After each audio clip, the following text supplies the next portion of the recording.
Download the AllStar app. Make your picks for UFC fights, challenge your friends, level up and win prizes. Link in description. Get it now. Man, it's a trip, man. The last time you were in Asia, I think we met up. You were fighting in Korea. Mm-hmm. That's the last time you fought in Asia. Yep. Was in Korea, right? Yes, sir. AFC. AFC. Middleweight. Middleweight Title. Champ. Now you're back. I'm back. I'm finally back after 5 years, dude. Back in Asia. Yeah, it's been a while.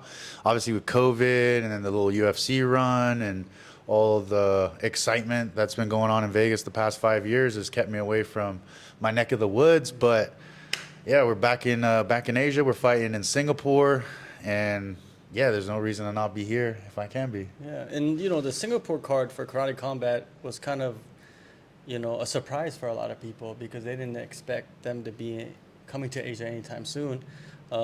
So did you know that this card was happening and you're like, I need to get back, even if it's in Singapore, I need to fight in Asia? So basically what happened, for those that don't know, I fought at the end of last year in Game Bred, bare knuckle MMA, made my debut there. One thing about me, guys, my career, I want to get my feet wet in all combat sports. So this opportunity I was super excited for. I thought, fighting a guy like Francisco Trinaldo on a card like that, it would have put me in a really good spot to come in and take his scalp. But unfortunately, and again, leading into that fight, I felt amazing. I was probably the best I've ever felt at 170 pounds. And unfortunately, I tore my ACL like a minute and a half into the fight. Freak injury, I suppose it happens. Unfortunately, it did. And yeah, the last, I want to say 8-9 months have been kind of a battle, mentally and physically, just trying to get myself back to where I am, where I can train, where I can get back to competing. And yeah, bro, it's been a tough road. And I've obviously been working with my management. They're keeping an eye on me and saying like how I'm doing and how I'm recovering from training. My biggest issue was my knee, and I kept every time I trained, I would be out for like 3 days. I couldn't bend my knee. I couldn't move. And there was like that doubt over my mind. I was like, if this continues, like, I don't think I can fight anymore. I was like, if this is how I have to live my life, like, I can't put myself in a situation to get killed by killers. You know what I'm saying? So there was like a little bit of a window where I was just really trying to push myself, but at the same time, like, try to recover. But thankfully, just with everything, time heals, and I started to get a good consistency going with my training. The swelling of my knee started to dissipate quicker. I was obviously getting really good work in at Extreme Couture, some of the best guys on the planet, and yeah, my confidence started to build. I started to get fitter. My knee started to get better, and then I originally wanted to fight on the Karate Combat card in Tennessee. Okay. There was like a conversation there with my management, but then I literally told them, yeah, I don't think I'm ready. Then my management said he'll talk to Karate Combat and see what's coming up in the future, and they mentioned Singapore. And I'm like, yeah, let's do it. Let's see if we can get something. That date made sense. And originally my management reached out to them, and they actually weren't even looking to book me on that card. But my current opponent, Gustavo Jones, his original opponent pulled out of the fight. So the matchmaker was like, hey, if he wants it, he can take this fight. Okay. So I was like, let's do it. And that sounds good. Perfect, man. Yeah. Here we are. You have new management now, right? Yeah, I'm with Vayner Sports. Okay, yeah, how did that? Yeah, that was cool. Like, basically, I was with Daniel Rubenstein for the majority of my, UFC career. He got me to the UFC. We fought UA Warriors. Great manager, awesome dude. And yeah, after my last MMA fight, basically, when I was released from the UFC, they were like, hey, go out and get 3 wins. You bang out 3 wins, we'll sign you back. So I was like, fuck. I fought 3 times in 4 months. I pushed it. In hindsight, I should have probably gone a little bit slower with it, but I really just wanted to get back to where I felt I belonged. And yeah, I was just like kind of living a crazy life. I was traveling to Bangkok in a movie with Cowboy while training on a fucking naval base on the middle of a fucking field, like just trying to get ready for a fight. And I took the fight with the mentality like I was going to run through the guy. And unfortunately, I got subbed in the third. And I felt like, fuck, like I just took 2 steps forward, but now I've taken like 5 back with that loss. And it was a bummer. So I was kind of like in a transition period. I didn't see like a ton of what's the word, enthusiasm from my management at the time. They were kind of like maybe just waiting on how I was going to respond. But Karate Combat slid in the DMs, and they were like, hey, you want to take a fight in 10 days? It was just before Christmas. I was going to head out to Canada anyway, so I was like, fuck, I'll take a quick paycheck for Christmas, you know what I mean? I was like, I seen Karate Combat making waves on social media, so I thought, I literally remember saying when I first saw Karate Combat saying, I could see myself fighting in that. Like when I'm finished MMA, like a little bit older, I was like, I could see myself doing that. And yeah, so I was like, look, Danny, they reached out to me. I ain't giving you a percentage. Like, I'm going to go take this opportunity.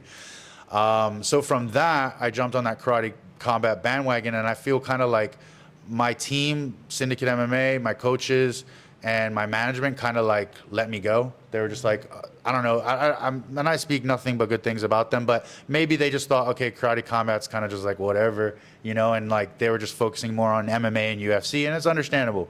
So I felt kind of a disconnect. So from that, I obviously took my training to extreme, and the story was I was dating this girl, and she was like, hey, you want to go on a date? I'm going to invite my best friend and her boyfriend. So I was like, yeah, sure, do it. So we went on this date, and I run into this guy who was actually he was the UFC's fighter relations like manager. So basically remember Burt Watson when he's like walking you out to the fight? He walked me out on my pro debut, John Williams.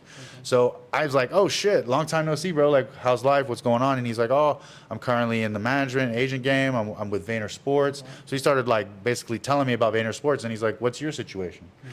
So I was just like, oh, I'm with, Daniel Rubenstein. Like, everything's fine for the most part, but like, I'm interested to definitely explore other options, So I sat down with their team. They have a team of like 15, 16 people that work specifically on MMA. They have baseball, they have NFL, they have like huge athletes that they represent. So it was just a different kind of, level, know?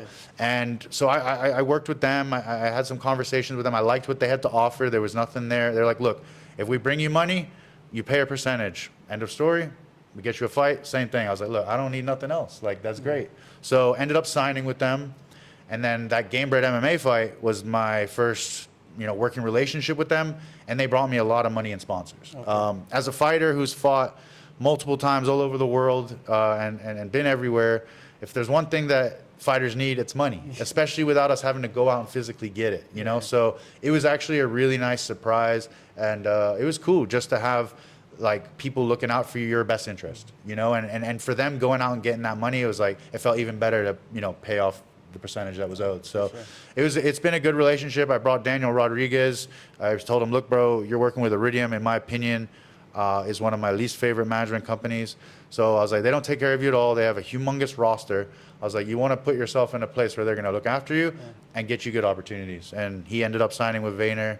Ian Gary's a Vayner guy, so they ended up working together. So it's like, it's a good, solid group of people, positive guys. And I'm like their Karate Combat guy at the moment. So they do have a pretty decent roster. Yeah, pretty deep. They got Peyton Talbot, Stipe, some of the guys that I know, Joe Pfeiffer, Sean Brady. They got a big roster of high-level people. And connections. Major connections. Right? Vayner's a well-known Gary name. V. Gary V. Exactly. Yeah. So that's a cool little deal. I mean, usually, like, when you see in the game, like most guys, they become a big name and then they sign with like these bigger things. But like you're kind of in your own little path, and they decide to pick you up, which is very cool. And like you said, they're bringing you money, which is so important. Yeah, dude. And like the one thing with Vayner that was attractive to me was like, before, obviously, management companies, they deal with fighters. They make sure, okay, his fights are good. He's got his contract. He signs it, blah, blah, blah. But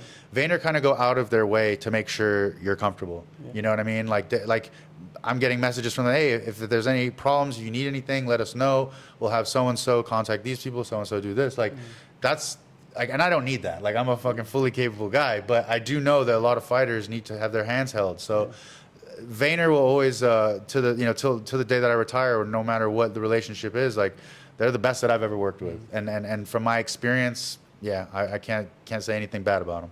For sure. And like you said, you got this Karate Combat career sparking off, had a few fights already, fought a legend. Which I did. was incredible, like so was fast cool. too. You Yeah, know what it I was mean? cool. Like, it was like It one was fight, cool. and then you're fighting Raymond Daniels. Yeah, it was cool. Like I knew I was gonna get an opportunity to fight him. I didn't think it was gonna be that soon on 10 days, down a weight class. But yeah, no, it was definitely an honor. But it just sucked, like the way it went. Like I wish I didn't get kneed in the balls, and like I wish we really got to fight. You know what I mean? I went to a decision with him. I tried my best, but and I'm not making excuses. Like for most people who've never been kneed in the balls, it's one of the worst pains you can ever feel.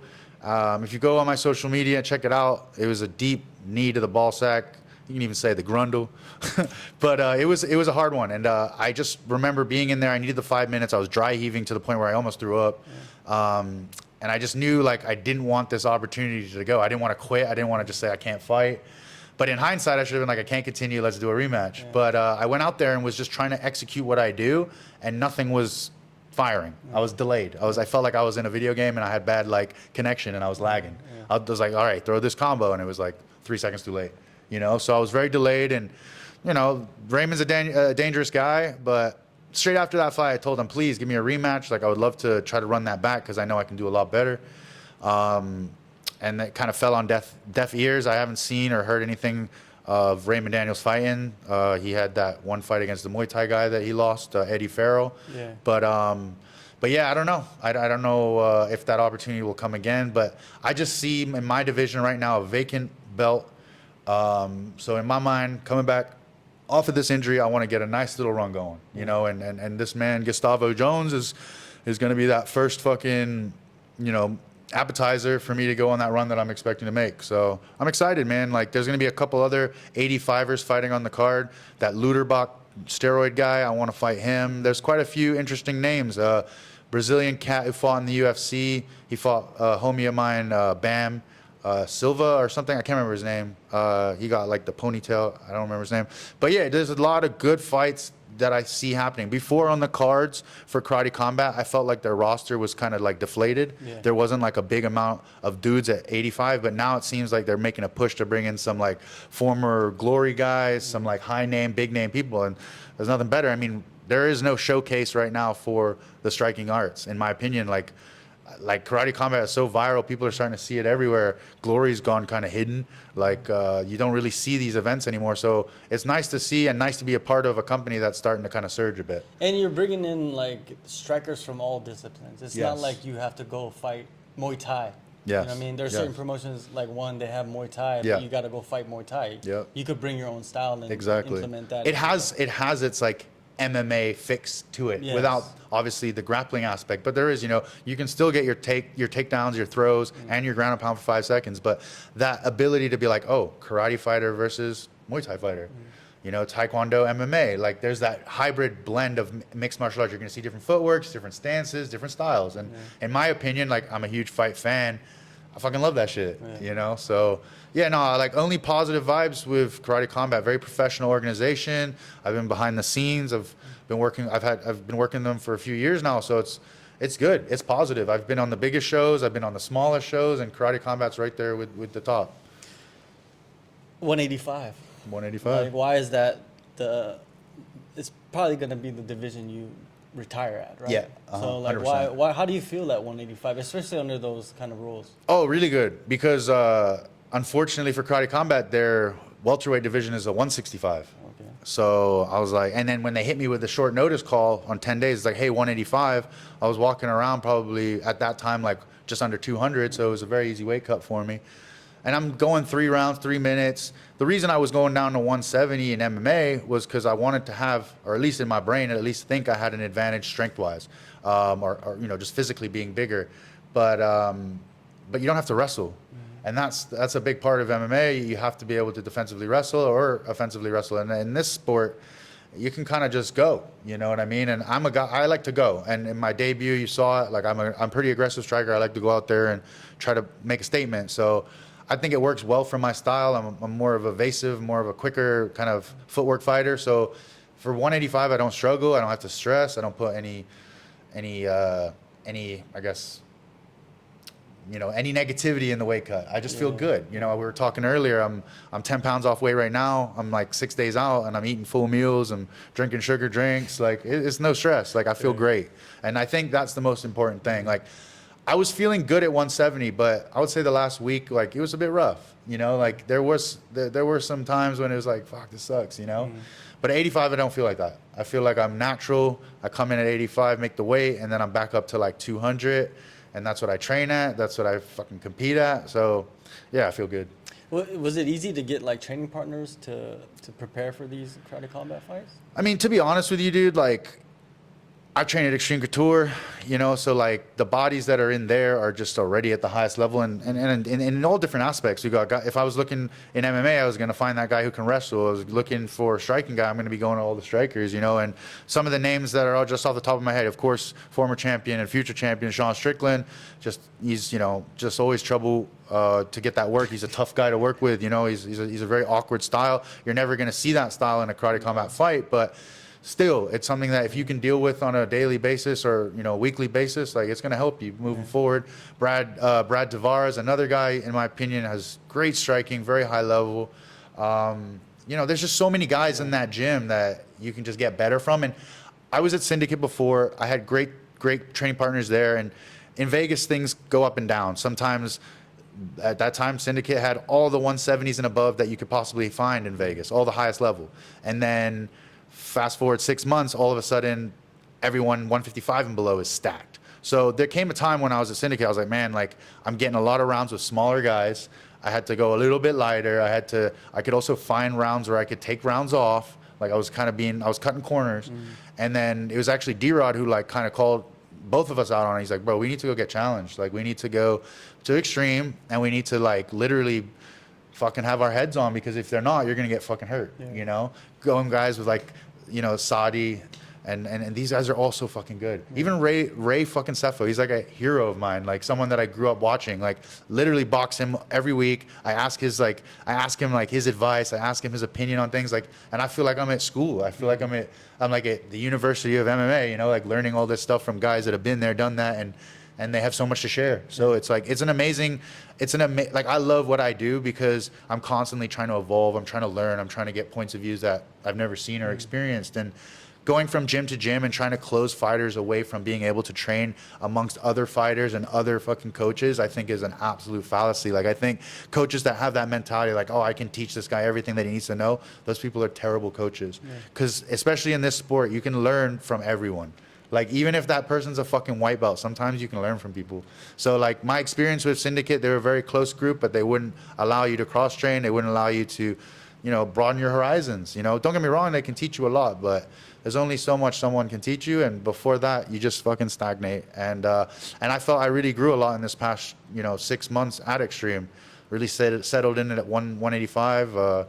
Yeah, I just feel confident, and this is what I do. You know, I'm a very confident striker. I'm very comfortable in chaos. So, yeah, this is what I do for fun. Yeah, I guess in a way, for preparing for karate combat, the best place would be to go to an MMA gym, because you got all these dudes with different styles of striking. Just take away the grappling, and you could just tell the dude, like, yo, let's just strike. Exactly. And you could just you get to experience pretty much every style. Exactly. Even if it's not a style, right? Like, no, some guys exactly. They just like not even. They're like wrestlers who are trying to strike with you, you know. And I've gotten that work with guys, and they're getting better. You know what I mean? And they're gonna give me an awkward look because they're gonna do something a little bit that's not like fundamental. You know, and that's great. Like, a lot of my black eyes that I get are from things I don't see coming because they're unorthodox. You know, and you have to expect that. You have to see it.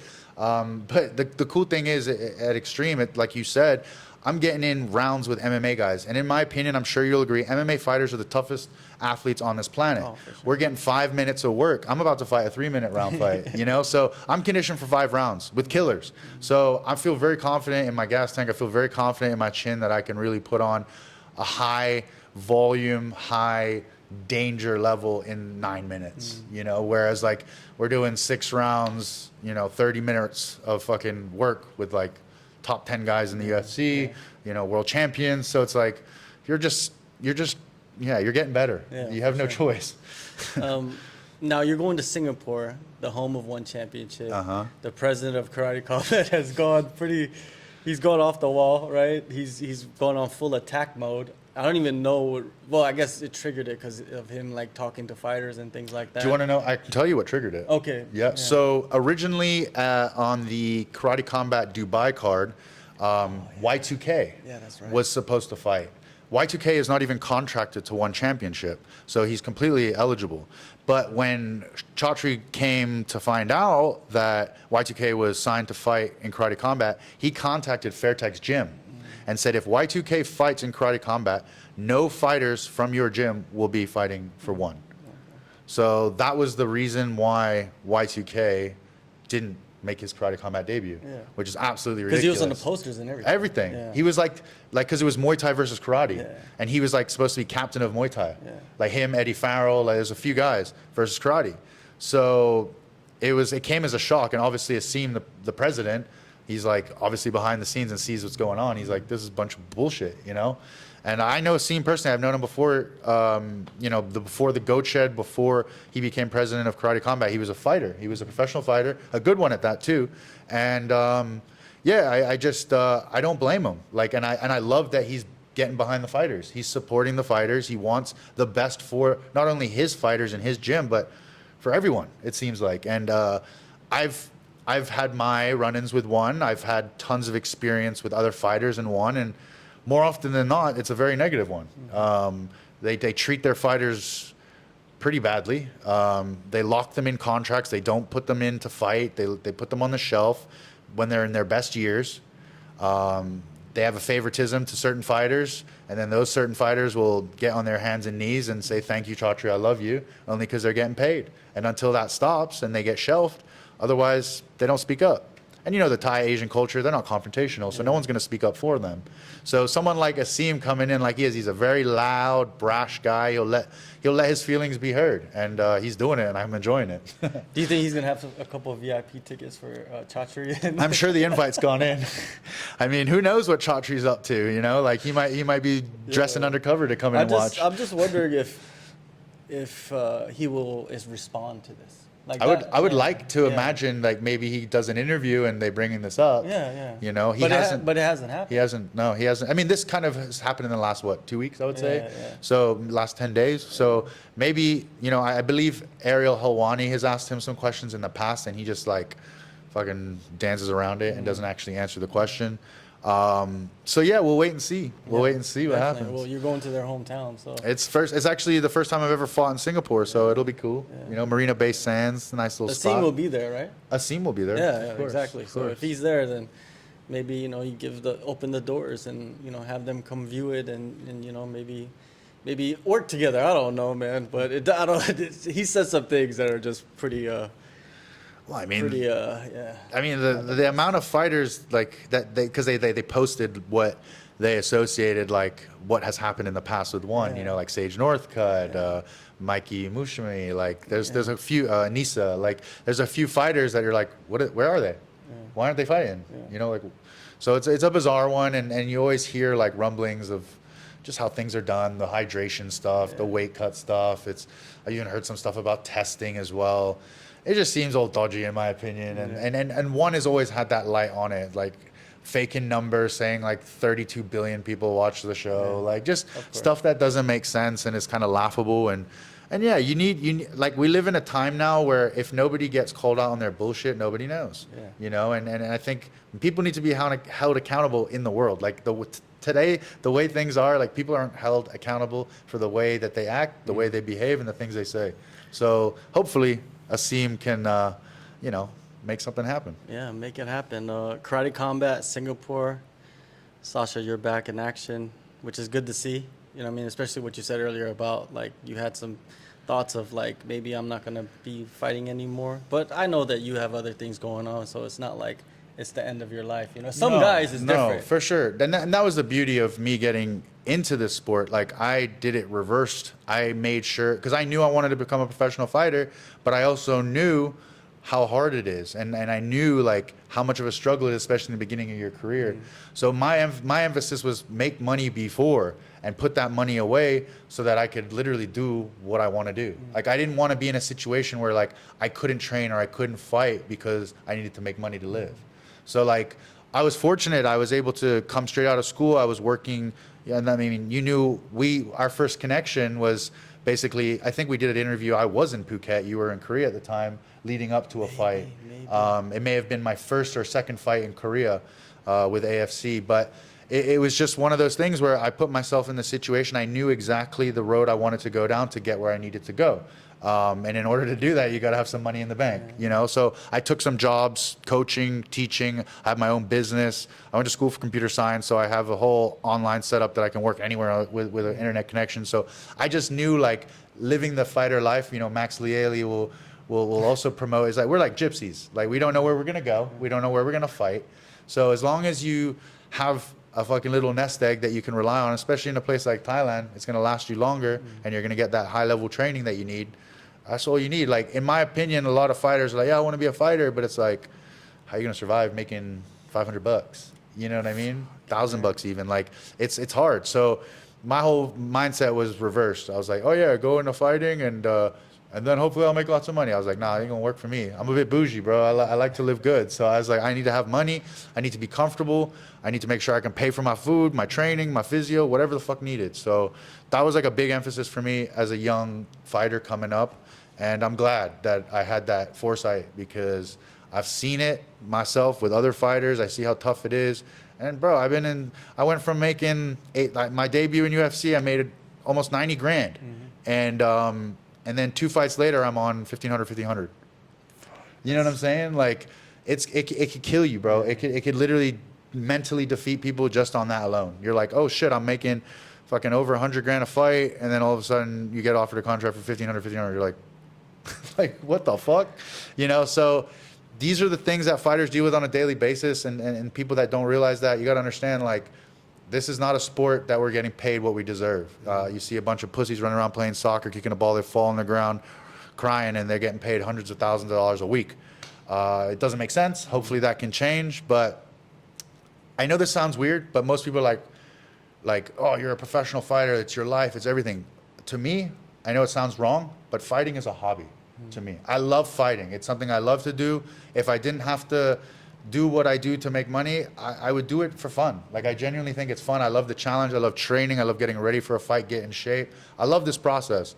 But for, like you said before, like, it's not the end all be all. Like, I don't have that mentality. It's like, oh, if I can't fight anymore, it's the end of my life, the end of my world. Oh my God, John's not going to interview me anymore. Like, it's not something that's like crossed my mind like that. Like, I know I have a small window until my body tells me I can't do it or more. My mind's like, fuck this.